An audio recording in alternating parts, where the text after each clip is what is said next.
AP news కి స్వాగతం. పెద్దాపురం నియోజకవర్గాన్ని రాష్ట్రానికి ఒక మోడల్ నియోజకవర్గంలో అభివృద్ధి చేసేందుకు ప్రణాళిక చేపట్టినట్లుగా పెద్దాపురం ఎమ్మెల్యే నిమ్మకాయల చినరాజప్ప తెలిపారు. ఆదివారం సామర్లకోట రింగ్ రోడ్ సెంటర్, గడియార స్తంభం, నీలమ్మ చెరువు ఆధునీకరణ పనులను కమిషనర్ శ్రీవిద్యతో కలిసి ఆయన పరిశీలించారు. రోడ్ల పరిస్థితిపై సీఎం చంద్రబాబు స్పందించినట్లుగా ఎమ్మెల్యే తెలిపారు. ఈ కార్యక్రమంలో మాజీ vice chairman Yarlagadda Ravichandra Prasad, TDP పట్టణాధ్యక్ష కార్యదర్శులు అడబాల కుమారస్వామి, బడుగు శ్రీకాంత్, రైతు సంఘ నాయకులు పాల్గొన్నారు. ఇంకా మీ కాంట్రాక్టర్ కూడా చేయగలిగితే చేయండి, లేదా మానే అంతే తప్పించి డ్యామరేజ్ చేసుకోకండి. డ్యామరేజ్ చేస్తాను, క్యాన్సిల్ చేస్తాను, బ్లాక్ లిస్ట్లో పెడతాను. అది పోయిన ఎంతమంది 10 మంది పోయిన పప్పు పోయిందా ఇప్పుడే తెప్పించు తెప్పించు తేడా పోయిన నేను పెడతాను. వాళ్ళు పెట్టకపోతే నేను పెడతాను. అలాగే క్రాప్ కళ్యాణ్ మాట మేమంటే ఆ పోయిన ఎంత చెప్పి నాకు నేను ఇస్తాను డబ్బులు. ఎవరు అవడం కావాలి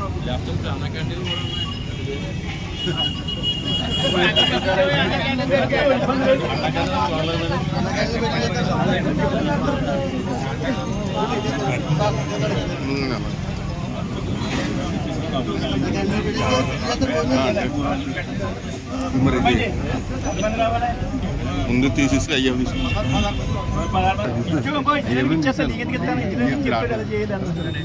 రోడ్ మాత్రం నాకు ఏమైనా రోడ్డు చెప్తే రోడ్డు నేను తెప్పించేస్తాను. ఎంత కావాలో చెప్పు రోడ్డు.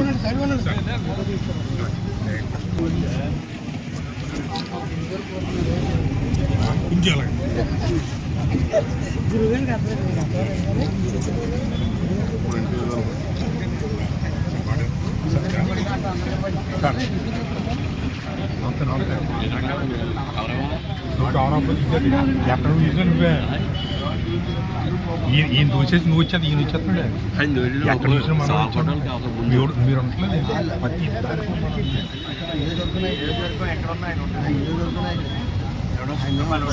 నువ్వు చెప్పకపోయినా ఎక్కడ తెలుసు మాకు అర్థం ఉంటుంది. నేను ఏమన్నాడు సాగర్ గారు రైట్ చూసుకున్నారా?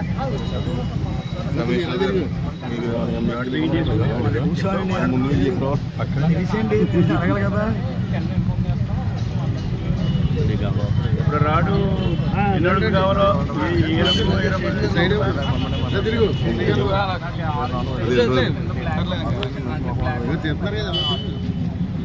ఇదేమో ఆరెంజ్ అండి.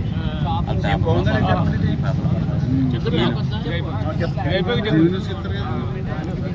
చెరువు కూడా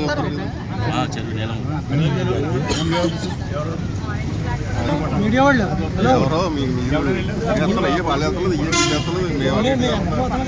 వెళ్తున్నారు మీరు వెళ్తున్నారు అక్కడ వెళ్తున్నారు తీయండి. కొంచెం పక్క తప్పండి, మీడియా వాళ్ళు తీసుకుంటున్నారు కొంతమందిని.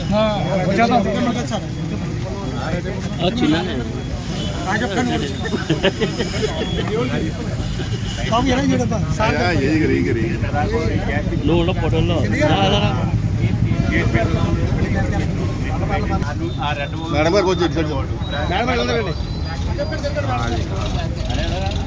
రండి సుబ్బారావు గారు, మీ అబ్బాయి కట్టించిన పోటీ నేను కట్టిస్తున్నాను.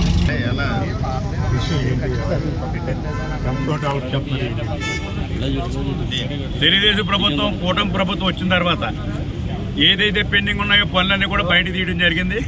పెద్దాపురం నియోజకవర్గంలో మరి అన్ని పనులు కూడా మరి 5 సంవత్సరాలు కూడా వైసీపీ ప్రభుత్వం పక్కన పాడేసింది. దానికి కారణం ఏంటంటే మరి ఇలా తెలుగుదేశం వాళ్ళు చేసేది నేను చేయకూడదు, నేను కోలుకొట్టేయాలని ప్రయత్నం చేశాడు. కోలుకొట్టకుండా అడ్డుకోవడం జరిగింది.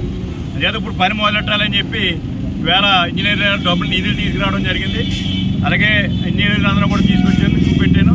ప్లాన్ తోటి ఇక్కడ గడియార స్తంభం నేను కోలుకొట్టడానికి ప్రయత్నం చేసినప్పుడు మీ అందరూ కూడా అడ్డుపడ్డాం.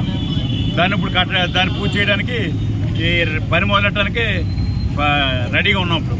అలాగే పెద్దాపురంలో పార్కుకి తాళం వేశారు. అది కారణం ఏంటంటే చంద్రబాబు నాయుడు పేర్కొందని చేత తాళం వేశారు.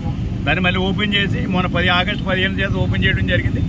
అలాగే గుర్రాల సెంటర్లో మరి ఫౌంటైన్ అది కూడా మూసేశారు. ఎందుకంటే కరెంటు బిల్లు కట్టలేమని చెప్పి, ఇది మున్సిపాలిటీ డబ్బులు కట్టలేదంట, ఇలా ఆఫ్ చేసేయమన్నారు. అంతే దాన్ని కూడా ఓపెన్ చేసాం. అలాగే మొత్తం నీలం చెరువుగట్టు అది కూడా సగం చేసి ఆఫ్ చేశారు. దాన్ని కూడా నిధులు పట్టుకొచ్చాం. వీళ్ళు అక్కడ కూడా వేస్తున్నాం, అది కూడా మొదలెడుతున్నాం. అలాగే మొత్తం టోటల్ 250 పోల్స్ అన్నిటి కూడా లైటింగ్ కూడా వేయడం జరిగింది. ఇదే కాకుండా డ్రైన్లకి ఇక సావనకోట 35, పెద్దాపురం 35 లక్షలు 70 లక్షలు తెచ్చి డ్రైన్లన్నీ కూడా బాగు చేయించాం. అదే కాకుండా మున్సిపాలిటీకి సంబంధించిన నిధులన్నీ కూడా వచ్చిపోయి కనవ నిధులు కానీ రోడ్లు కానీ ఇవన్నీ పనిచేస్తాం. ఆర్ఎండ్బి రోడ్ కూడా పోయింది, కొంత ప్యాచ్ వర్క్ పోయింది. ఆ ప్యాచ్ వర్క్ కూడా వేయించడానికి తొందరలో నిర్ణయం తీసుకోవడం జరిగింది. నియోజకవర్గంలో ఆర్ఎండ్బి రోడ్లు ఎక్కడ ఉన్నాయో ఆ రోడ్లన్నీ కూడా చంద్రబాబు నాయుడు దృష్టికి తీసుకెళ్ళాను. పెద్దాపురం టు రాజానగరం చాలా దారుణంగా ఉంది. రోడ్డు కూడా క్లోజ్ అయిపోయింది. ఆ రోడ్డు కూడా ప్రయాణం చేయడానికి ఎవరు కూడా వెళ్ళట్లేదు. దాన్ని చంద్రబాబు నాయుడు గారు ఇచ్చినప్పుడు కాంట్రాక్టర్కి 40 కోట్ల రూపాయలు బిల్లు ఇప్పించి పని మొదలెట్టించడం జరుగుతుంది. అంటే ఇలా మన రోజు ట్రాన్స్ఫార్మర్లు మార్చలేదు, దాన్ని వెనక్కి చేర్చి రోడ్ ఎక్స్టెండ్ చేసి దానికి కూడా 25 లక్షలు డబ్బులు మున్సిపాలిటీ నుంచి కడుతున్నాం. అలాగే అలాంటి చిన్న చిన్న పనులు ఏమున్నా ఇవన్నీ కూడా కట్టడానికి సిద్ధంగా ఉన్నాం, బాగు చేయడానికి సిద్ధంగా ఉన్నాం. సామర్లకోట పెద్దాపురం కూడా ఒక అందమైన టౌన్లుగా 2 టౌన్లు కూడా తీర్చిదిద్దడానికి సిద్ధంగా ఉన్నాం.